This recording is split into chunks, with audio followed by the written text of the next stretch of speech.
কান দিয়ে দেখছেন ডোনাল্ড ট্রাম্প। কেন এই কথা বলছি? কারণ শুল্ক চাপানোর পরে এবার আজব দাবি করেই ভোল বদল ট্রাম্পের। ভোল বদলে হঠাৎই ভারতের তারিফ করছেন Trump.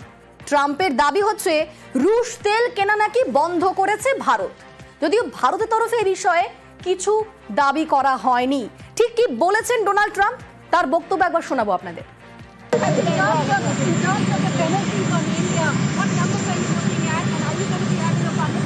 Well, I understand India no longer is going to be buying oil from Russia. That's what I heard. I don't know if that's right or not, but that's a good step. We'll see what happens, okay? রুশ তেল কেনা বন্ধ বলে দাবি করে তারিফ করেছেন Trump. আর আগেই দেখেছি আমরা রুশ তেল কেনায় ভারতকে জরিমানাও করেছেন ট্রাম্প। গতকাল থেকেই সেই শুল্ক চাপিয়েছেন তিনি। আমাদের সঙ্গে এই মুহূর্তে রয়েছেন আন্তর্জাতিক সম্পর্ক বিশেষজ্ঞ রাজাগোপাল ধর চক্রবর্তী। আপনাকে নিউজ 18 বাংলায় স্বাগত। আমরা দেখছি যে ট্রাম্প এবার দাবি করছেন যে ভারত নাকি রাশিয়া থেকে তেল কেনা বন্ধ করেছে, কিন্তু ভারত তো এই বিষয়ে এখনো পর্যন্ত কোনো বক্তব্য দেয়নি।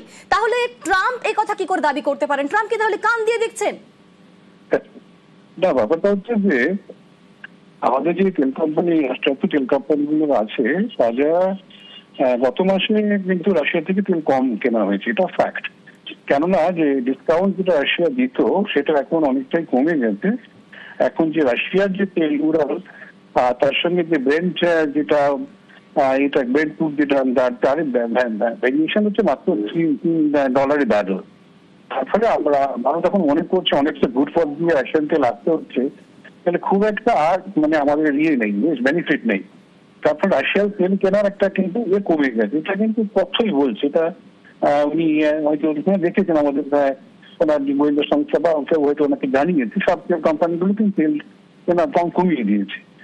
আর আমরা এখন অনেক দেশ থেকে তেল কিনি। একটা সময় ছিল যে গুটি কয়েক আরবের দেশ, তারপরে অনেক 27টা মতো, এখন 40টা দেশ থেকে আমরা তেল কিনি, বুঝেছেন। তার ফলে যে এখন যে অবস্থা গিয়ে দাঁড়িয়েছে যে একটা সিঙ্গেল বাস্কেটের উপরে আমরা সিঙ্গেল কান্ট্রির উপর নির্ভরশীল নয়।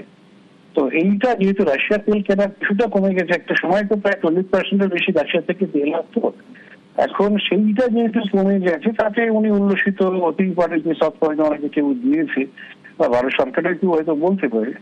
তো এটা নির্ভর করছে রাশিয়া যদি ফার্দার ডিসকাউন্ট দেয় আমরা কমাবো কিনা। আমরা রাশিয়া তখন তো হয়তো কমাবো না, আমাদের যদি $5-6 ডিফারেন্স হয়ে যায় ব্যারেল, আমরা রাশিয়া থেকে তেল কিনবো।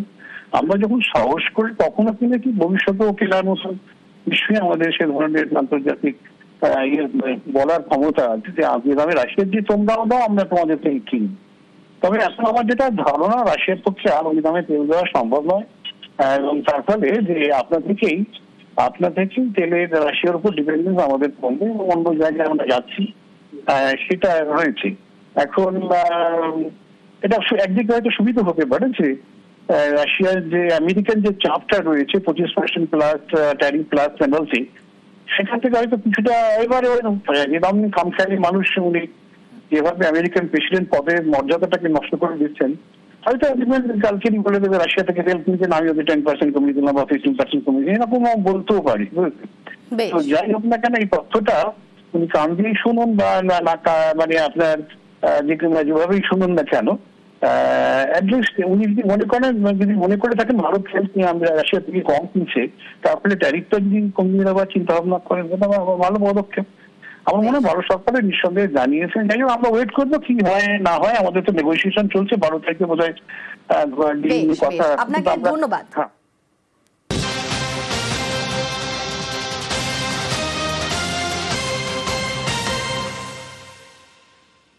এসআইআর আবহে তোলপাড় রাজ্য, আর সেই বিতর্কের মধ্যেই আবারও ভুতুড়ে ভোটারের হদিশ। দেখুন, মেদিনীপুরে ভোটার লিস্টে একের পর এক সেখানে শোরগোল, কারণ দেখুন মৃতদের নাম রয়েছে ভোটার তালিকায়। আপনাদের সেই ছবি দেখাচ্ছি যেখানে একের পর এক মৃত ব্যক্তির নাম এখনো পর্যন্ত ভোটার তালিকায় রয়ে গিয়েছে, আর তা নিয়ে শোরগোল। মেদিনীপুরের একটি বুথেই 49 মৃত ভোটার, আর এ নিয়ে প্রশাসনকেই দোষারোপ করছেন মৃতদের পরিবাররা। আমাদের সঙ্গে এই মুহূর্তে শোভন রয়েছে, শোভনের সঙ্গে কথা বলবো। শোভন, এই একটা বুথেই 49 মৃত ভোটার কিভাবে হতে পারে? এ নিয়ে বিএলও তার কি বক্তব্য, তিনি কি বলছেন? যেটা জানা যাচ্ছে যে বিএলও যিনি বলছেন তিনি সঠিক সময়ে যা তথ্য, অর্থাৎ যেসব ওয়ার্ডে যে মৃত ভোটারদের রয়েছে ভোটার তালিকায় তাদের যে তথ্য, ডেথ সার্টিফিকেট সহ তাদের যে তথ্য, সেগুলি তারা বিডিও অফিসে যথা সময়ে কিন্তু জমা দিয়েছেন।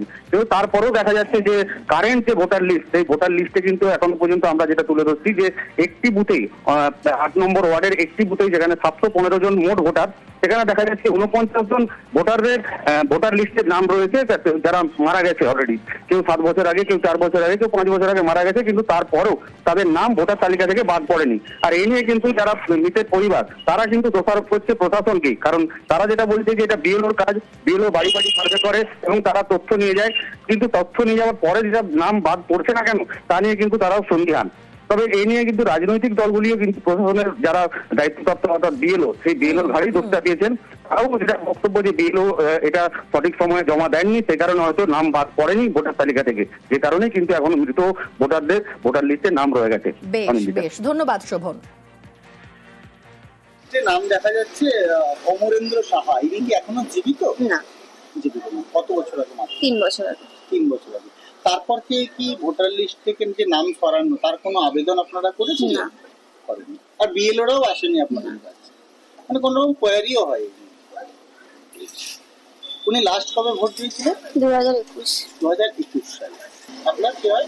বাবা। আমার বাবা অজিত কুমার ঘোষ আর বিভা ঘোষ আমার মা। কতদিন আগে মারা গিয়েছেন? বাবা মারা গেছে 3.5 বছর, মা হলো 7 বছর। এনারা যে ভোটার লিস্টে এখনো নাম দেখা যাচ্ছে, আপনারা মানে ভোটার লিস্টে নাম করার আবেদন জানাননি? না। বা বিএলও কখনো এসে আপনাদের? না, কেউ আসেনি। কি মনে করেন এই লিস্টগুলো থেকে নাম সরানো দরকার? অবশ্যই দরকার। ওরা সার্ভে করে দেখবে কে আছে না আছে। এখনো পর্যন্ত কোনো সার্ভে হয়নি? না। এইটা আমরা বারবার ধরে বিডিও অফিসে দিই, ডেথ সার্টিফিকেট সুদান দিয়েছি। এবারে বিডিও অফিস যদি না কাটে সেখানে আমাদের কিছু নয়। আমি তো কাগজ দিয়ে দিচ্ছি, ডেথ সার্টিফিকেট দিয়ে দিয়েছি, এরপরে যদি না কাটে সেটাকে আমার কি ওইগুলো কিছু করার আছে? আমরা তো প্রতি বছর দিই, নাম কিন্তু কাটে না। এবারে আমাদের তো করার কিছু নেই, আমরা বিএলও বাবু সাধারণ আমাদেরকে যা কাজ বলে আমরা করে দিই, এরপরে কোথায় কি হলো আমরা তো জানি না।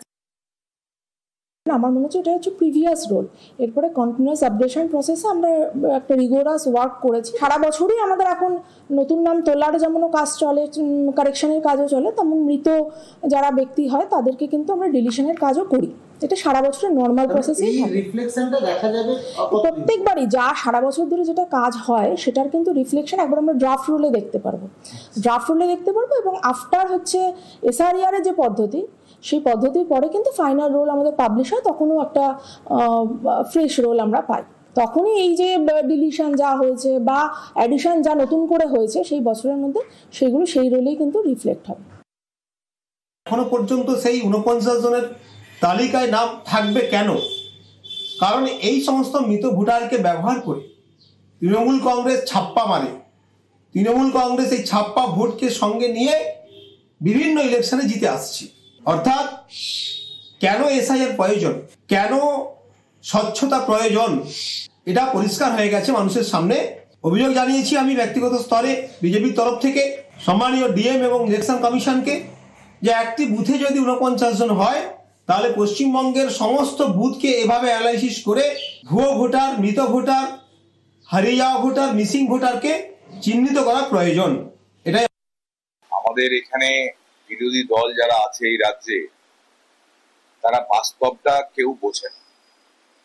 নিয়ম হচ্ছে যখন ভোটার লিস্টের এতদিন অফলাইনে কাজ হলো, তখন প্রত্যেকটা বুথে একজন করে বুথ লেভেল এজেন্ট, যাকে আমরা BLA2 বলি, প্রত্যেকটা পার্টির তরফ থেকে দেওয়ার কথা।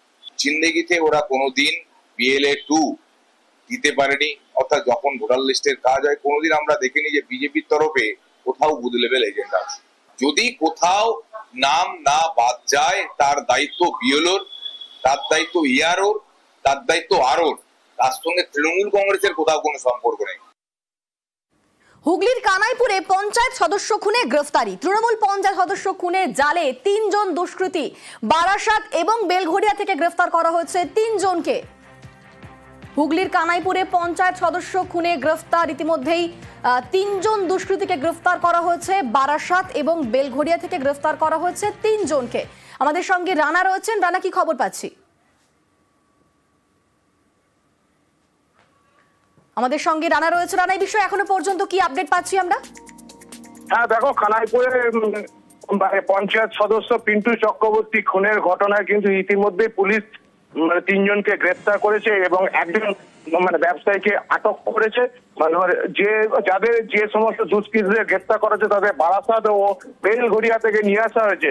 সবচেয়ে চাঞ্চল্যকর তথ্য হচ্ছে যে কোন্নগরের এককালে যে সন্ত্রাস ছিল, যে ত্রাস ছিল মস্তান আগা, তার ভাই বিশে, সেও কিন্তু গ্রেফতার হয়েছে।